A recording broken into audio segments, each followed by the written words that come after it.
Could you give us your name, please? Robert Cooper, Robert Cooper. And how old are you? 65. 65? Yeah, And your height is also 65. 65. Okay, that's gonna be easy to remember. Do you weigh 165? No, I'm about 210. Okay. Can you tell us about yourself? Born and raised in Spartanburg, South Carolina. I moved out here in 1999, went to work for Union Pacific Railroad. Lost that job after 8 years. Another company took over. Then I moved to Manitou Springs and started my own painting business. That went under after I painted all the police house and the Baptist church there, so I didn't have any more business to do. So I come back to Denver. Been living here. I get disability, which is hard to try to live on $178 a month. $178 a month? Yeah. And you said you're in the Marine Corps? Yeah, I'm fighting now to get my benefits from the Corps. I've been having some issues. I got an honorable discharge. I've been going out to the VA hospital and trying to work with those guys, trying to get everything set up. I had to go back to Wichita, Kansas, and I had heart surgery. So I'm trying to nurse myself back to health. And hopefully I'll only be on the streets in another month. And then I've already tried to arrange for housing. You say you're on the streets right now? Yes. So I'm sorry to hear that, sir. So where did you sleep last night? Last night on the street. Literally on the street? Yeah. And had you done that before? I have in the past, but not very often. I'm sorry. Was it cold last night? I mean, Not really. I'm a Okay. survivor. Colorado, Kansas. I think Kansas is worse than Colorado as far as the weather goes because there's no blockage. It just hits you wide open. yeah. So Yeah. 100-mile-an-hour winds. Yeah, Denver is actually quite nice. Yeah. And maybe turn to surviving. I mean, you survived the Marine Corps. What was that like? What years were you there? And Well, I did 6 years. 6 And, years. yeah, I was a sniper. a sniper. What years were you in the service? I was there from 69 to 72. So were you in Vietnam then? No. Or? No. Okay. I guess as far as, the next steps. So what do you have to do? So you're just waiting until? Just waiting. I'm just waiting on finances to arrive. I had a home in Wichita, Kansas, with a young lady, and it just didn't work out to my satisfaction or her satisfaction because she has a son that just got out of prison, and she wanted him to come live with her. And he's 38 years old. You're a grown man, fend for yourself like everyone else in the world. Get a job, try to do something with your life instead of going back to jail. And so I decided to walk away from it. I left her in a new apartment I just rented there. I walked out the same week I paid the rent, I walked out.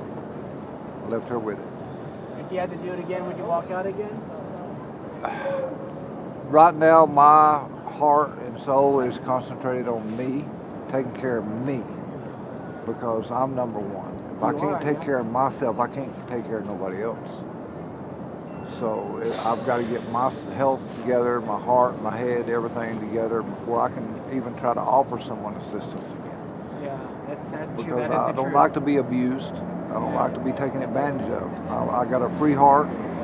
My mother and father raised me up to respect women, never put hands on a woman, and I never have and never will, and help out your fellow man. If you see someone in need, if you can help, help. If you can't, try to find someone that can. Yeah. What happened to your heart?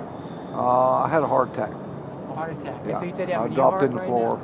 Pardon me? So you have a new heart right now? No, triple bypass. Triple bypass. And Yeah. when was your heart attack? 6 months ago. Holy cow. I'm amazed that you're walking. Yeah. That must have been, I'm scared. It just scared hearing me. about It it. scared Yeah, me. you're scared, yeah. But I believe in God, and if it's my time to go, it's just my time to go. He'll take me when he's ready. Did you go to church growing up? I was born Southern Baptist. Born Southern, so you went to church? Yes, I went to church. How many times a every week? Sunday. Every Sunday? Every Sunday. I went to church twice a week. I'm Right. Methodist. Right. So you believe in God? Yes, I do. And then maybe I can ask you this, because I think I believe in God too, but sometimes I look at all the suffering around here and it's like, how's that possible? I guess I'll ask you, like, how's that possible? Well, you just have to go out here and do the best you can and ask for God's help. Ask for forgiveness if you've sinned. And eventually, things will work out for you. I mean, I see it slowly taking effect in my life. Like I said, I don't plan on being out here too much longer, you know. So I've already applied for housing. I've got 4 applications in. I'm just waiting to see what the results are. Where will you sleep tonight? I have no clue. Hopefully God will help, right? Hopefully he will. I'm sure he'll protect me. What percent of the people who are homeless or want to improve themselves versus are kind of accepting where they are? Well, I know there's a few people out here that's seeking help, looking for help, and they're there every day trying to get some kind of assistance to help them. But then you have people out here that have gave up hope and just said, you know, this is the life we're going to lead now, and they stay out here on the streets. And there's nothing you can do for them because they won't accept that help. People are accustomed to it. So, I don't know. So I guess the obvious question would be, you know, what would be the Christian thing to do? Like, what would Jesus do? Like, what's the best way to help somebody who is totally down right now? You know what I mean? Like, they're trying to survive, totally addicted whenever they can. They probably are mentally ill, you know what I'm saying? They got nobody. Like, what is our society's obligation to help them? Well, I like, mean, how can we help them? You know what I'm saying? What's acceptable if they don't want it? Or, I don't know. Well, I mean, if they don't want it, you can't force anything on anybody. Yeah. So they got to be willing to accept, open their heart and their hands and their eyes to what people are offering them to try to make a better life instead of walking these streets out here and living in the gutter. You know, I don't like it. I see people, and if I have some change in my pocket, I don't mind giving it to somebody. You hardly have anything yourself. That's the way I am. Yeah. That's the way I was brought up. Yeah. If I got $1 and that's all I got, if I see somebody that needs it, you can have that $1. Yeah. Do you have a means to eat 2 or 3 times a day, or how do you do that? Or No, I just usually eat once a day. It's Just usually in once the a day? evening, yeah. And then I guess, can I ask how you find the food, or do you buy the food, or how Sometimes I've been trying to get food stamps. I've been getting some food stamps from Kansas, but they're only giving me $16 a month. So that's not a lot to do anything with. What do you estimate would be the amount of money a person would need to eat 2 square meals a day here in Denver? Like Denver prices too, right? So 2 square meals a day, I don't know, 20, 30, depending on where you go and yeah, what you decide you want to have, right. you know. So you think $20 to $30 per day is a good amount, so anyone can eat. If and be that's what filled. they're going to do with it. Yeah. That's what they need to do with yeah. it instead of going out here buying drugs and some drinking. And I don't drink, I don't do drugs, I smoke cigarettes. My doctor's already jumped me twice. Yeah. Mr. Cooper, you need to stop smoking Something because about a that next triple one bypass. might kill you. Yeah, triple bypass heart attack. Yeah, it wasn't Yeah. nice. It wasn't nice. I just dropped out on the floor. Yeah. And that's when I decided to leave Kansas because I didn't want to have another one. I see. And the lady I was with was at that stage of her life. She's 60. And like I said, she has her son living with her now, fresh out of prison. Yeah. A 21-year-old granddaughter with 3 babies. So, you know, I mean, I offered my assistance, but they refused it. They just wanted, gimme. And that was about the end of it. So I decided, you know what, you can have what you got here. So Gosh, it's just you are the ultimate giver, though. And then I love to give people, I love to help people. That's like I said, I was born and bred Southern Baptist. My mother, father, my grandmother brought me up to help your fellow man. That's what God says, help your fellow man. Yeah. I do that because I know I'm going. So that's I can feel that in you. Yeah. Let's see if I have any questions from Adam. Do you have any questions you'd like to throw in? Yeah. How long have you been on the street here in Denver? Right about, well, I had heart surgery 6 months ago. I come back 3 weeks after that, right at 4 months. And I mean, looking at Denver, looking at the people you've been meeting 4 months, what do they need inside to improve where they are in the world? Do you know what I mean? What do you mean by inside? What kind of changes? They need God in their heart. They need the Lord. And He'll help. One way or the other, He will help. He can introduce you to people that will help you. He'll send people to you that are out there that's willing to help you. And that's all they strive for, is helping their fellow man. There are people out there like this. I've run into them myself out here on the streets. I've had people walk up and, "Are you okay, sir? You need some change? You need something?" You know, sometimes I accept, sometimes I don't. It just depends on if I see somebody over here that might need it worse than I do. You know, I'm gonna survive out here. I'm a survivor. What about the people who don't have that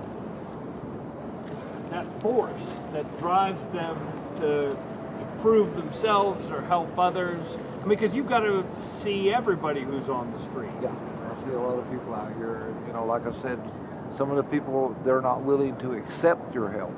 You could walk up to them and say, "Here," and a lot of people will refuse it because they think you're up to something devious or evil, or trying to convince them into doing something they don't want to do.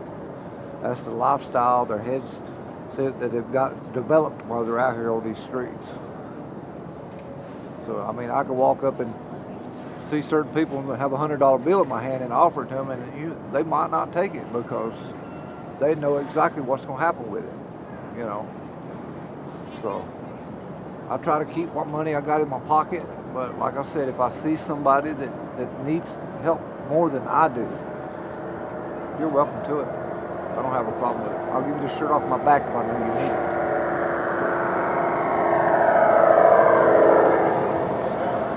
I guess I'll let you go after this because I really appreciate your time and I like talking to you and I feel like you know a whole lot more about this than I do. The last 3 days I've been struck by how many problems how many people have. A lot of drugs, a lot of family issues and how they grew up. And I'm groping for a solution. You're telling me it's belief in God, and I know that works for you. I'm wondering if there isn't some translation of that for the folks on the street. Something that's more here on earth, more tangible, a difference that somebody else could make in their lives. Not God, but government or us. Well, you've got to understand the people out here, they have to be willing to accept that help that you're offering them or any kind of assistance you want to give them, even if it's just conversation.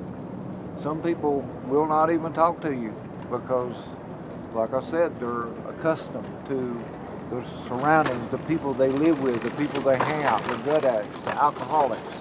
And that's, most of the people out here on the streets, that's where they want to go to because they feel safer there with those people. Me, myself, I'm a loner.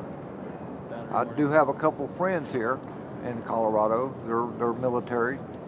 So we all look out for each other best we can. And this gentleman over here, Rusty, is one of them. He's a good friend of mine. And he's a good kid. He's got issues, you know. He's from Wichita, Kansas. Why, I don't know, but okay. But I guess he's next on your list, and maybe he can tell you guys a lot more because he's seen a lot more than I have since he's been here. I stayed in Wichita 2.5 years, and they have a Broadway in Wichita, Broadway Street, just like they have here. After dark, I suggest you don't go on Broadway. I don't go on Broadway, and I'm a bad boy. And if I need be, I can kick ass, hardcore. But I didn't go on Broadway because it's a death trap. There's nothing but drugs, prostitution, and killings every day in Wichita, Kansas. So that's more of a reason I try to get away from all this. I try to hang with certain individuals. If I see trouble coming, if I think I can help them, I'll talk to them with them and vet it, see what their situation is, try to help them out. But if they're not willing to accept that help, there's nothing I can do but turn my back and walk away and maybe look for the next person. So do the best I can.